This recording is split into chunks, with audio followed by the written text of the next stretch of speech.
Bila kita sebut pasal Volkswagen je, orang akan fikir Polo, Golf, Tiguan, tak pun Passat. Volkswagen ni satu jenama Eropah yang dah lama dah bertapak dekat Malaysia ni. Dan kalau ikut pasaran sekarang ni, semua dah nak beralih dah dekat SUV. Kita boleh tengok kereta-kereta China macam Chery, Jeku, kereta Korea pun kita boleh tengok. Hyundai Santa Fe, Kia Sportage, semua dah beralih kepada SUV. Bukan nak kata sedan dah tak laku, dah tak boleh pakai, no. Tapi orang lebih pandang kepada family car, kereta yang besar sekarang.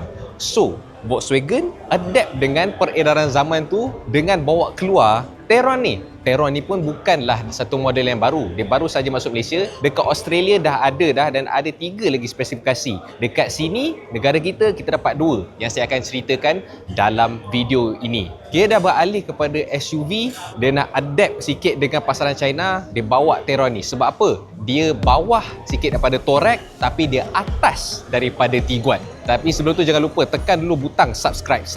Saya Alim Asri. This is the details about Volkswagen Tayron, Elegance dan juga R-Line. Let's go. Strategi So we create. Conquer.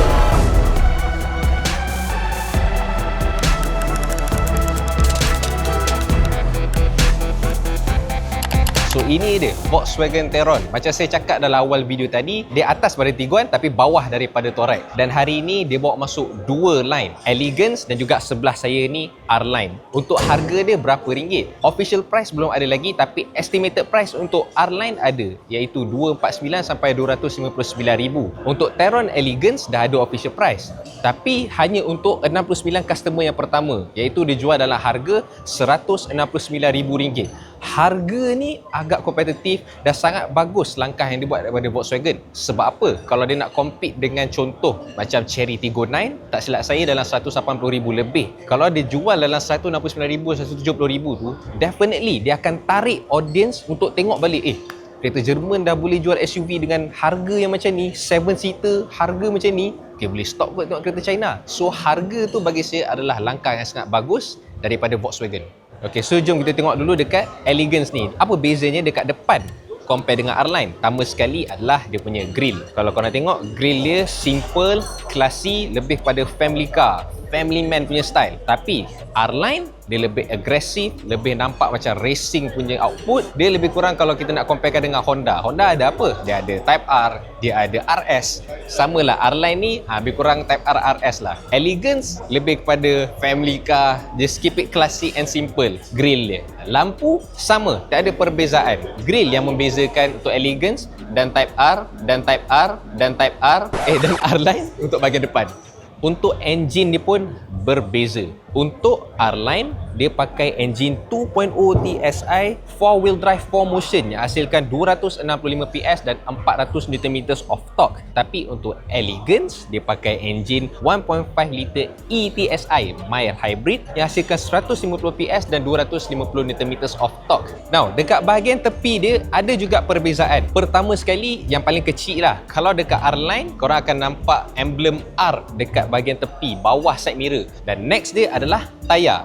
Dekat Elegance, dia pakai tayar Hankook bersaiz 18 inci punya rim. Tetapi untuk R-Line pula, tayar dan rim berbeza dan rim juga bersaiz 20 inci. Macam saya cakap tadi, R-Line lebih kepada agresif, yang ni lebih kepada classy. Dia applykan juga dekat tayar dan rim.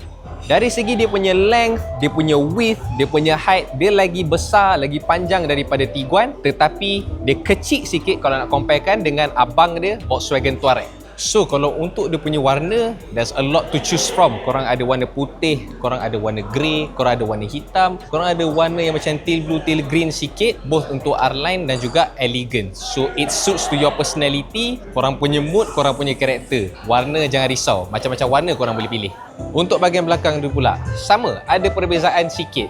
Lampu semua sama tapi dekat rear bumper ni berbeza. Dekat sini kemas, clean, tak ada apa-apa corak. Tapi untuk R-Line, dia ada main corak-corak silang tu untuk nampakkan lebih agresif. Dan untuk boot, jangan risau, didatangkan dengan power boot dengan one touch of a button. Now, untuk boot space dia ni, tadi waktu dia present, dia cakap 1900 liter. Saya tengok tadi, saya macam, ya betul. Tapi itu salah saya sendiri. Sebenarnya kalau kita fullkan third row, second row dapat 1900. Tapi untuk ini saja kalau semua seat folded up 345 liter. Ada tak tayar spare? Ada rakan-rakan sekalian. Didatangkan dengan tayar spare dan juga tools-tools untuk korang betulkan jikalau tayar korang pancit di tengah-tengah jalan. Sekarang dekat bahagian dalam. Sekarang ni saya berada dalam Elegance punya. Pertama sekali, beza yang orang akan notice dan mungkin ada juga orang tak notice lah, iaitu dia punya stitching. Okay, dalam Elegance korang boleh nampak dia stitching putih kan, seat leather. Tapi kalau pergi dekat R-Line, dia ada stitching biru dekat seat ni, biru sini. In fact dekat door trim pun dia punya stitching adalah biru. Dan juga dekat dashboard ni, Elegance dia ada trim kayu dekat tengah-tengah ni. Okay, yang dekat center panel ni sama saja tulisan Teron, tapi dekat R-Line dia macam stainless steel, macam hard plastik macam tu tak silap saya. Tapi dekat Elegance saja dapat trim kayu. Of course lah, macam saya cakap tadi, dia advertisekan lebih kepada classy. Selalu classy ni orang nak yang estetik sikit kan. So kayu nampak lebih cantik, nampak lebih kemas lah. Dia punya infotainment jangan risau, ada Apple CarPlay, Android Auto. Cuma meter cluster dia ni saya macam kurang gemar sikit lah. Kalau dulu Jayco J5 yang saya gemar, saya tak suka sebabkan dia bapak kecil, very narrow macam tengok meter motor. Yang ni besarkan sikit sahajalah nampak, tapi it could be better lah kalau dia buat macam floating ke, macam Toyota BZ4X kan. Dekat tengah ni ada korang nak charge phone korang, ada 2 Type-C ports, dan dekat sini korang punya driving modes, dia rotary punya style. Parking brake, EPB, driving mode, start engine stop button kat belah sini, 2 card holders, dan dia punya armrest a quite big space juga, tak adalah kecil sangat. Kalau korang ingat lah, memang jauh beza, tapi produk Atiba bapak kecil. Jangan marah saya compare kereta yang jauh beza harga. Saja nak cakap pasal armrest ni je. Yang kita tengok seat belakang. Now dekat bahagian belakang sama sahaja dengan R-Line. Macam saya cakap tadi, stitching apply dekat depan, dia apply juga dekat belakang. Stitching akan jadi warna biru, tapi untuk Elegance dia elegant, dia classy, stitching putih saja. Center armrest, mana dia punya card holder? Saya tak ingat sama macam kita apa, tapi korang kena tarik macam ni lah, baru dia ada. Kadang-kadang kan ada kereta yang buka terus ada kat tengah, ada kereta yang retractable macam ni, korang kena tarik. Cuma lantai dia bukan lantai yang rata lah. Kalau lantai yang rata lebih bagus. Sebab apa? Kita ada ruang dan flexibility untuk kita stretchkan kita punya kaki. Kalau ada bonggol ni, dia jadi rigid je lah. Macam, weh brother, pergi sikit jap, kena angkat. Kalau lantai rata lagi bagus lah. Ada 2 Type-C ports dan korang boleh control korang punya aircon dekat sini, dia punya temperature. Nampak? Touch screen, bukan push just touch. Dan 2 aircon vents. Selain pada tu, kalau dari segi space, saya boleh cakap dia punya legroom ni just nice, bukan terlalu luas, tapi headroom dia okey, tinggi. Lampu atas ni, okay, bukan touch screen Oh, ada sunshade, okay, boleh puji juga. Kalau nak pakai sunshade yang terlalu gelap kan, bersama JPJ. Yang ni ada net sikit, so okay kot. Okay, ini downside dia dekat third row. Sama macam saya cakap dekat Chery Tiggo 9, di mana dia hanyalah cukup syarat. Korang jangan expect selesa, jangan expect dia luxury ke apa, sebab dia sangat-sangatlah sempit. Cukup syarat je, saya dah ulang kali kedua. Sebab korang tengok sendiri, saya dah full pun seat dia macam ni. Ini lagi teruk dari position untuk membuang air besar tau.